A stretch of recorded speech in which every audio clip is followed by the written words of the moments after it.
Le verdict tant attendu de l'audience de Samuel Eto'o est tombé. Le président de la FECAFOOT doit verser 121 millions de francs CFA approximativement à la CAF. Soit normalement, si je ne me trompe pas, quelque chose comme 200 000 dollars US. Cette vidéo est sponsorisée par Frequency Click, supporter inconditionnel des Lions indomptables du Cameroun et sponsor officiel de Raw Zone TV. Avec Frequency Click, tu as accès à du contenu qui te permet d'apprendre toutes les bases et les fondamentaux du marketing numérique pour pouvoir lancer ta propre entreprise en ligne. En ce sens, deux choses importantes. Première chose, comprendre l'anglais et parler l'anglais un temps soit peu. Deuxième chose, être dans la diaspora pour pouvoir appliquer correctement ces méthodologies. Si tu es intéressé, va checker dans la barre de description. Comme ça, tu auras tous les détails pour pouvoir en apprendre un peu plus concernant Frequency Click. Donc, un peu plus de 10 mois après l'ouverture d'une enquête sur Samuel Eto'o, on connaît donc désormais le dénouement de cette affaire. En tout cas, jusqu'ici, parce que le camp Samuel Eto'o a réagi, n'est-ce pas, et il entend bien faire appel de la décision. Mais juste pour qu'on se comprenne très bien de quoi est-ce qu'on parle, la CAF a, n'est-ce pas, rendu son verdict concernant le fait que Samuel Eto'o avait signé un contrat d'ambassadeur avec la société OneXBet, n'est-ce pas? Et en ce sens, donc, il semblerait, n'est-ce pas, que Eto'o, en faisant cela, a violé certains principes d'intégrité sportive et d'éthique contenus dans l'article 2, paragraphe 3 des statuts de la CAF. Donc, par conséquent, voilà, le jury disciplinaire a astreint le président de la FECAFOOT de payer une amende de 200 000 dollars US. Donc, à partir de là, concernant les affaires de trucage de matchs dont on a beaucoup entendu parler, les affaires de brou, les notes vocales, tous ces trucs-là, l'échange qu'il y aurait eu entre Samuel Eto'o et Valentin Cohen, la CAF a reconnu Samuel Eto'o non coupable, voilà, car il n'y a pas de preuves suffisantes. Donc, à partir de là, quand Foot dit par exemple que les acteurs du football avaient saisi la CAF pour dénoncer les faits graves et les comportements inappropriés du président de la FECAFOOT. Ça, on le savait déjà. Donc, du coup, à partir de là, j'ai envie de dire que on peut donc prendre cette affaire de bro, tous ces trucs-là, on peut mettre de côté. Hein? Déjà pour moi, puisque on dit qu'il y a insuffisance de preuves. À moins que dans le futur, de nouvelles preuves arrivent sur la table et démontrent de façon très claire que voilà, Eto'o a été dans une corruption avec Valentin Cohen. Moi, je n'en sais rien. Et tout ce qui m'intéresse à la fin de la journée, comme je vous l'ai déjà dit, que ce soit Samuel Eto'o ou quelqu'un d'autre à la tête de la FECAFOOT, nous, ce que nous souhaitons, c'est un développement du football. Et ce développement commence depuis la base. Et ça passe par une organisation. Et de ce point de vue, quand j'observe les décisions ici et là que la FECAFOOT peut prendre sur certains sujets, qui peuvent être des sujets pour beaucoup mitigés, il y a certaines décisions avec lesquelles, que je comprends. Donc, à partir de là, comme je suis en train de dire, on peut classer cette affaire de bro de côté. Hein, concernant l'affaire OneXBet, bon, la CAF a répondu et comme j'étais en train de vous dire tantôt, Samuel Eto'o a décidé à travers ses avocats que eux, ils vont réagir et ils ont fait un communiqué de presse pour les personnes qui ne l'ont pas eu.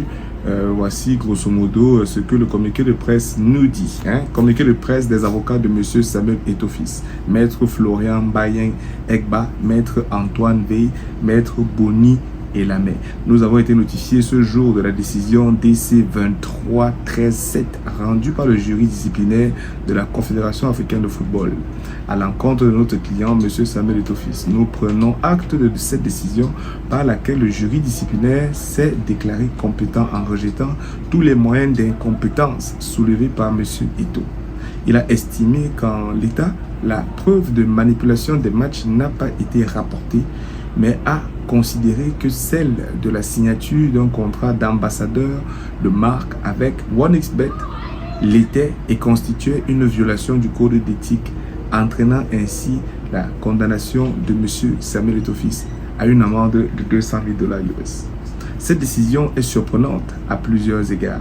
Les faits reprochés ne résultent pas d'une compétition organisée par la CAF, qui sont les seuls relevant de la compétence du jury disciplinaire, comme le stipule clairement le code disciplinaire de la CAF fixant sa sphère de compétence.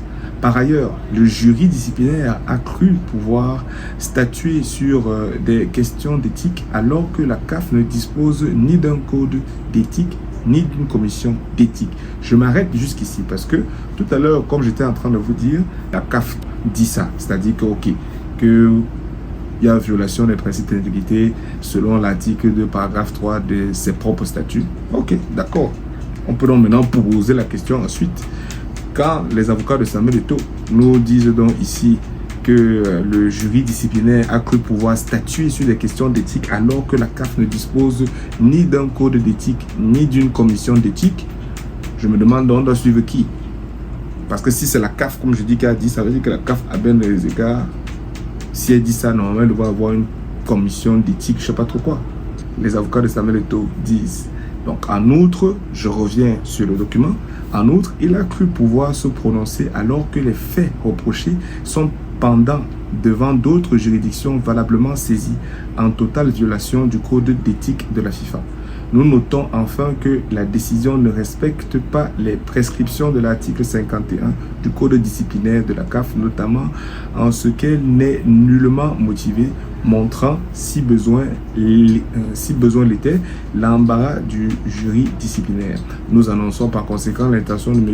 Eto'o de faire appel de cette décision devant le jury d'appel de la CAF, conformément aux dispositions des articles 54 à 58 du code disciplinaire de la CAF, étant entendu que cet appel est suspensif.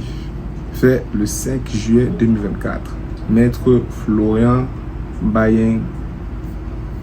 Voilà. Donc, à partir de là, quand nous voyons donc ce document, voilà, un document qui nous a été, qui circule sur la toile, qui nous indique que Samuel Eto'o, même ces décisions aussi, qu'on peut considérer beaucoup de ses soutiens qui vont dire qu'en fait, il a gagné, hein, on considère que pour Eto'o même, en fait, il n'a même pas gagné. Voilà, c'est ce qu'il est en train de nous dire. Et il dit que derrière même, qu'il va entrer là, il va combattre cette décision. Voilà. Et vous avez bien lu. Donc vous comprenez que c'est une bataille de textes, de maîtrise des textes, encore une fois de plus. Oh là là, le Ngambé, vous comprenez alors que le Ngambé, c'était pas un petit neuf. Un vrai neuf. Un vrai attaquant de poing. Il n'est pas là dans vos affaires que vous faites. Il attaque toujours. C'est-à-dire que tu viens, tu crois que tu vas un peu l'influer. Oh non, laisse ça. Il est prêt, il répond. C'est bien, c'est pas bien. Moi, je ne suis pas là pour juger. Je constate et je commente. Et j'apprécie que, voilà, à la fin de la journée, on a une information très claire par rapport à ces situations de match truqué, par rapport à ces affaires de 1xBet. Encore une fois de plus, quand je lis ce que les avocats de Samuel Eto'o disent, quand ils nous parlent du fait que 1xBet, le contrat avec 1xBet ne couvre pas de toutes les façons des compétitions qui sont sous le coupole de la CAF, on peut donc se poser la question, est-ce que si donc c'est vrai, à bien des égards, quand ils se lèvent et disent ce qu'ils sont en train de dire, ça ne va donc pas peut-être provoquer des rebondissements dans cette affaire? On attend, on va voir. En attendant, allez les lions indomptables, comme toujours. Si ce n'est pas déjà fait, n'oublie pas de t'abonner, d'activer la cloche de notification et partager massivement cette vidéo à tous les autres supporters des Lions indomptables afin qu'ensemble nous fassions entendre nos voix. Tu peux regarder cette vidéo dans laquelle nous passons en revue la poule du Cameroun pour les qualifications de la Coupe du Monde de la CAN, 2025, qui est déjà bientôt là, au Maroc. On s'est loupé en Côte d'Ivoire. Est-ce que c'est au Maroc qu'on va aller porter la 6e étoile? On se voit dans la prochaine vidéo.